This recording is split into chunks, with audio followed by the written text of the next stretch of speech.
Neighbourhood Centre, and I'd like to invite Roger O'Callaghan and Mary Wyman, who I am told are presenting together from the Shirley Community Trust.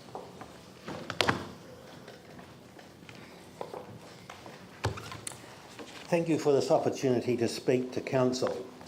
As has been said, my name is Roger O'Callaghan and our other trustee attending is Mary Wyman. The Shirley Community Trust operates in the Shirley area and wishes to erect a multi-purpose neighbourhood centre that will help to restore the void of community centres in this area following the earthquakes. We have had an architect draw up plans for a modest building costing just under $1 million. The trustees have identified a site at 4 to 10 Skipton Street that is strategically positioned in the heart of the housing area we work in. It is adjacent to the basketball court, kindergarten, and opens out onto McFarlane Park. The site needs to be secured from Housing New Zealand, and we have had discussions with Housing New Zealand, Nikki Wagner, and correspondence with Nick Smith, the Minister for Housing New Zealand. We are asking Council to advocate for us with Housing New Zealand to secure this land. Housing New Zealand are rebuilding a number of units in Shirley and will increase the density of housing and therefore numbers of people in this community. I understand that some of their housing will be sold and some rented. It is in Housing New Zealand's interest that the community has a neighbourhood centre, as this adds value to the people living in the area and should increase the attractiveness and desirability to live in Shirley. The Shirley Community Trust has been going for 15 years and has been identified by the City Council as the lead community development agency in Shirley. Last year we had 223 volunteers provide 4,500 hours of time. We run 22 local community programs with over 12,000 participants in all events over a year. We operate from a building that is basically 9 metres by 6 metres. That's about the area that we've got sitting in front of us here for those 22 programs, and included in that area is a wheelchair access toilet. The building was a key hub during the earthquake's aftermath in the area, and our involvement within the community allowed us to take that key earthquake survivor helping role. Since we have been involved with the community, there has been a dramatic reduction in crime in the area, and amongst other things, we have taken a role in training people. The Shirley area suffered in the earthquake from liquefaction, munted houses, demolished churches, and a loss of a number of other community buildings.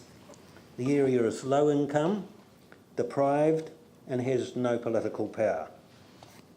Of the 100 million earthquake donations received by our city, I understand the Shirley area has not had 1 cent allocated to it directly, apart from applications for Red Cross money, which of course was citywide. In the latest grant allocations I read 2.5 million to restore the Canterbury Provincial Building, 1 million towards surf life-saving, school pools, 3 million towards Hagley Oval's new pavilions, 100,000 to rebuild the damaged Pines Beach Hall, 1 million towards the new youth and community centre in Aranui. Where does Shirley feature? We don't live in Aranui or Pines Beach. We are too busy surviving life to watch cricket. Life-saving is out of our orbit, and frankly what the average Shirley person would say about restoring the 2.5 million Canterbury Provincial Building is unprintable. Now, I don't want to criticise that funding allocation, as I realise that allocating funding is hugely difficult, especially in our circumstances. And from my point of view, I think anybody who does it really has a difficult job, and I appreciate they do it. But my point is this, that Shirley never features. We have probably 2.5% of the population. In Christchurch, that would be 2.5 million, $1 million going to overall city thing. There should be perhaps 1.5 million that was available for the Shirley residents. It's not there. Our discussions, that's not really a point, but I'm not actually asking you for money at the moment, but I'm just passing that comment. Our discussions with the national politicians and Housing New Zealand regarding the Skipton Street site have been very favourably received, with Housing New Zealand intimating agreement, but it's a rider that we need to have council agreeing with the proposal and advocating for us. And at present, this is the only request that we are making to council to advocate for us in securing the land at 4 to 10 Skipton Street, New Zealand. Thank you. Thank you. So the Shirley community generally hasn't made applications for funding yet?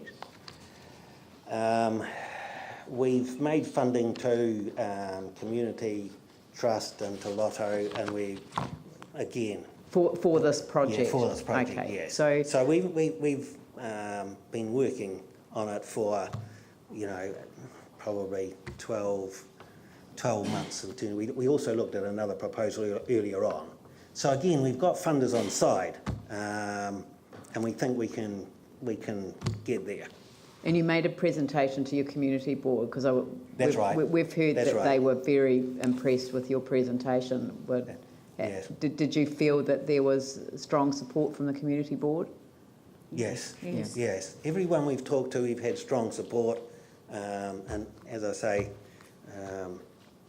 the area is lacking in these community facilities. We are running 1 or 2 programs out of Hammersley School, but most of the programs are run from our little building. And Hammersley School isn't really large enough either. For instance, we had a Friday night meal that we ran before the earthquake that we run fortnightly. We used to have 100, 110 people coming, and that was to build community within the area. Yeah. We ran our youth program associated with that. That's moved to Hammersley Park, but we are limited to 60 in terms of the numbers. It doesn't have a commercial kitchen, so we having to spend a lot more time in terms of keeping that going, but we are keeping that going. Great. Pauline. Thank you for your deputation. I was actually going to ask about the Hammersley site, but you've just answered that question. And I was interested in the fact that you said you're actually training people. Can you elaborate on what you're doing there? Well, we run a numeracy and literacy program along with Hagley High School in terms of doing that, and that's aimed to help people if they need to get a driving licence or other things. Also, it helps people who are immigrants into the area. Do you do any training in the little cafe that you're running? Yes, we do, and we run a Friday cafe out of the, as I say, a 9 by 6 metre thing. We've extended it outside and put some covered stuff there so that people can sit outside as well. Again, we probably have up to 100 people going through on the Friday morning. We call it Fendleton and Shirley. We have very nice baking that's done by a lot of community members, and we train people in terms of we've got a coffee machine sitting in there, so we send people to barrister courses for that, and we have people that come in and help in terms of serving there as well. So there are a number of areas. Thank you, and thank you for the work that you're doing.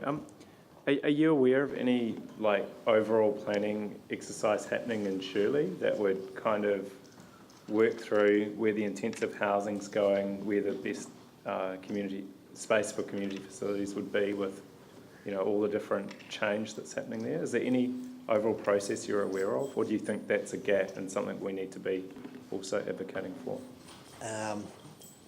Again, we've had in our discussions with Housing New Zealand, we know that they're wanting to put a whole lot of new housing in there and also increase the housing size, and I think they've got a new agreement in terms of the conditions for putting a large number of units in the area.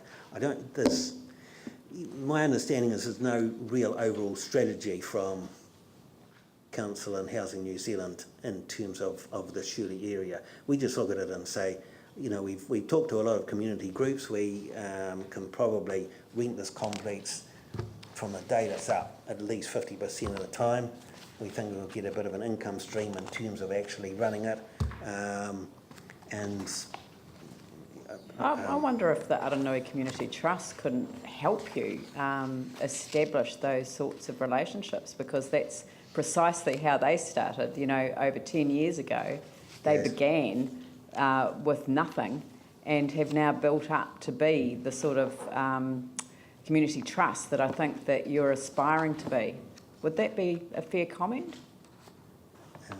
Sorry, We- which was that trust you? The Aranui Community Trust, you know, the residents have come together to form Yep. a trust so that they can form partnerships, strong relationships with central government and council in order to get exactly what Yanni's talking about. Yeah.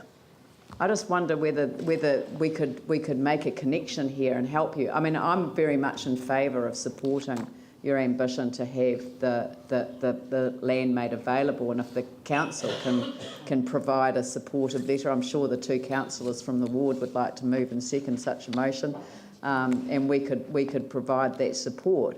But I also know that Aranui started in the same position where you started, or appear to be starting. They are now a respected partner at the table when these things are being negotiated rather than an afterthought. Add to that, Leanne, I'm pretty sure that Shirley Trust is a KLP for our ward. Are they? You're a key local project. The community Sorry, I'm board. a little bit deaf. You're a key local project for our ward. Yes. Yes. I think So they're an established trust. They have been going for a considerable time. And I'm also encouraging that networking. I've sent them out to the Belfast network to talk to Linda Goodrick, and they've got a very successful program out there. So they're very open to, sharing knowledge and growing. Yeah. Well, we've come to the end of the time, but we'll deal with it when we get to the ward report. But I think you'll find that there'll be support from the council for. And thank you very much for your deputation. Thank you for allowing us to come. That's right. Item number 4 is